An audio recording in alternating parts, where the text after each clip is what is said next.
چھینک کے آداب: جب چھینک آئے تو سر جھکا کر منہ چھپا لیجیے اور آواز ہلکی رکھیے۔ چھینک آنے پر اللہ عز و جل کا شکریہ ادا کرتے ہوئے بلند آواز سے الحمدللہ، تمام تعریفیں اللہ عز و جل کے لیے ہیں، کہیے۔ سننے والا جواب میں یرحمک اللہ، یعنی اللہ عز و جل آپ پر رحم فرمائے کہیں۔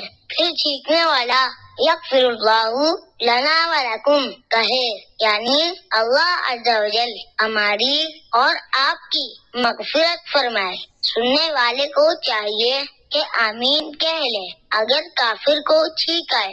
اگر غیر مسلم کو چھینک آئے اور اس نے الحمدللہ کہا تو جواب میں یہدیک اللہ، یعنی اللہ عز و جل تجھے ہدایت دے کہنا چاہیے۔ خطبے کے دوران اور نماز پڑھتے وقت کسی کی چھینک کا جواب نہیں دینا چاہیے۔